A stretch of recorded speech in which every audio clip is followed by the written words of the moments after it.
Ariana here. Today we're doing something a little different, which is a New York City kitchen and living corner apartment tour. And just to get this out of the way is that this is not me showing off, but it's more so for me to keep a diary of what my cooking tools are like in this day and age, plus what I keep in my pantry, so that when I grow as a cook, I want to see how much I've grown and what I choose to keep, considering that my style will keep changing in the future.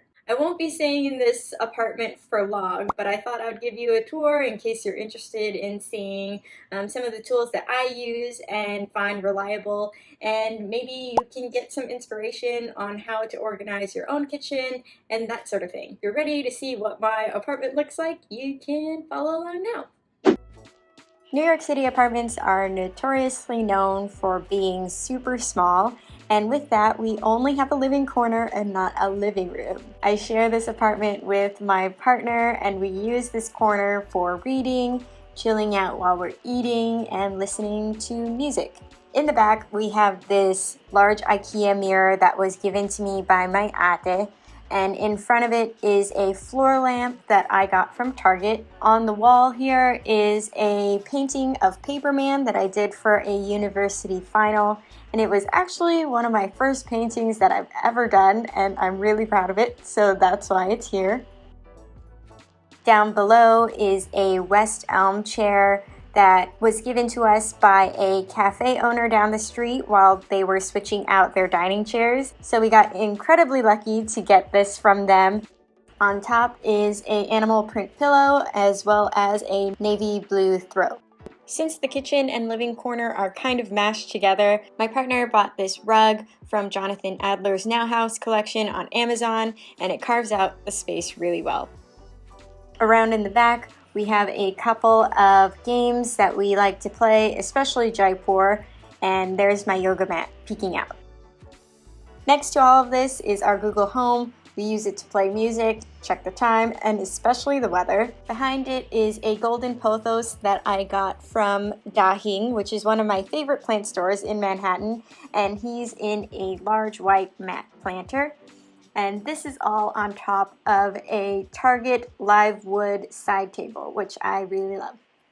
Now moving right along, this whole thing right here was inspired by the restaurant kitchens that I used to work in, plus the kitchens that I used to study in at my culinary school. A lot of the times you'll see a wire rack plus a lot of equipment on it, and I really missed having that accessibility to the tools that I have instead of having to open all these cabinets. This whole thing has been a collection of things that I've gotten over time and have really saved up for. My camera is on a tripod, literally balancing on a chair, but I thought I'd go over each shelf, so let's start here.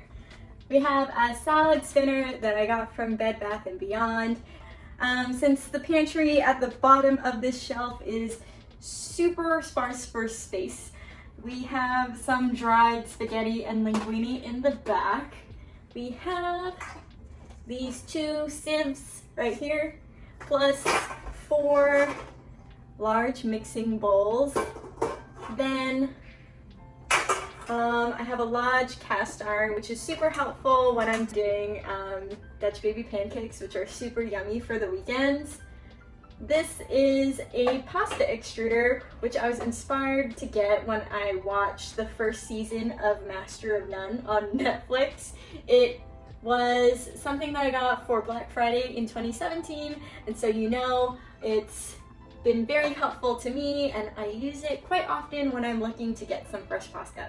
There is some masking tape which we use for labeling our leftovers or anything that we haven't fully used up. We date it, name what it is, and to be honest, I'm not the greatest at this unless I'm at a restaurant job, but we keep it here to at least make myself feel better. A toaster, so if we want to toast a slice of bread, we don't use a large oven to do so. So this is a quick system to do that. Foil parchment paper, a kitchen scale, which I use for baking or whenever I want precise measurements on something, I use that. And this is obviously the thing that I'm very excited about since I got this last year. This is an all-clad set off of eBay from a guy in Long Island here in New York, and it was $500 for a set of D3 stainless steel all-clad pieces. And so I got extremely lucky. If you're interested in buying all-clad equipment, I suggest looking on eBay first. The rest of the all-clad equipment, including 2 skillets and a sartoir, then mandolin, which I used if I want something like shaved radishes on a pretty avocado toast, but that lives here. And then our microwave. And I strategically put this here because if you see my height, it is very safe for me to take in and out hot things from this microwave, like soup, so it doesn't spill everywhere. So it's strategically in line with where my arms are. I turned on the light because it was getting a little dark, but on the 3rd shelf we have this KitchenAid attachment for 3 pasta rollers. It makes flat sheets of pasta, fettuccine, and angel hair, and I really like it because everything comes out even when I use it. In the front is a Breville Sous Chef 16 food processor, and I like this one because it has 2 compartments to do your food processing in. As you can see, there's a small container within this larger container, and it's great for smaller batches of dressing and smaller amounts of food. In the back there are the blades for the food processor, whether that's shredding or just a regular S-blade. In the front is my Vitamix, and next to it is my KitchenAid. This Vitamix I got refurbished, and if you're in the market for a Vitamix, their refurbished program is really good, and I actually got this in school, so I used a discount code from them too. This is a brief overview of the bottom shelf, and it houses all of our dry goods. To the left, we have this media basket that houses all of our flours. So all-purpose flour, semolina flour, rice flour, bread flour, barley flour, all that jazz. Next to it are our sugars, turbinado in the back, regular granulated sugar, this bit of brown sugar, and powdered sugar. Grains and rices, farro, wild rice, and our favorite, jasmine rice. All the way in the back are miscellaneous items like tomato paste, nuts and seeds, and of course our baking items right up in front. In this right media basket there are our spices, some bouillon cubes, and I guess some candles. And it is filled to the brim right now, but it is very useful when we just want to spice things up. Next to everything is our shoe rack that is next to the front door, and it has all of our coats, a picnic mat, and all these other things that we like taking with us on the go. Here's a brief overview of the other side of the apartment, and I guess I'll start here. On top of the fridge, we have our collection of culinary books, and to the right here is a binder filled with culinary school recipes, so it's great to refer back to. Everything is being held into place by this diamond crystal kosher salt box, so not just great for seasoning. And in front we have sticky notes with Sharpies in case we want to write a note and put it on the fridge. And all the way to the left you'll see common breakfast items like Folgers, Honey Bunches of Oats.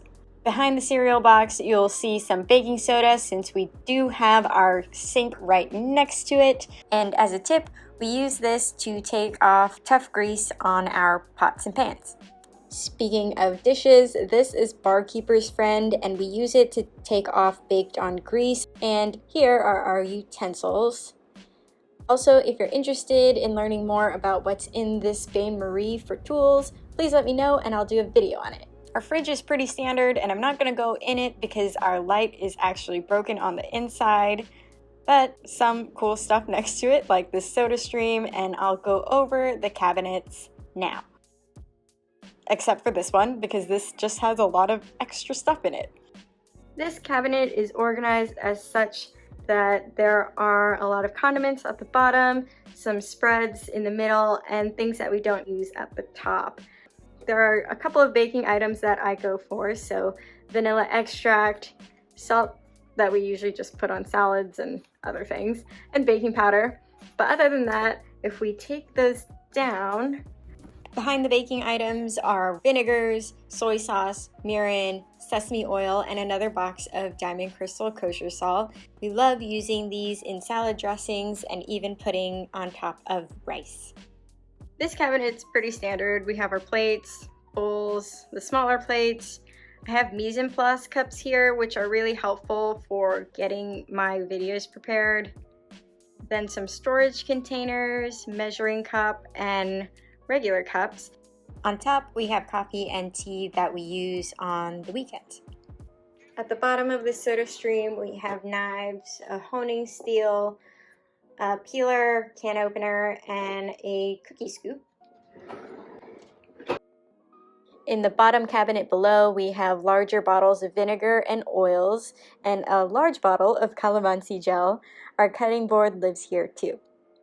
Then underneath the sink is what you would typically find underneath the sink.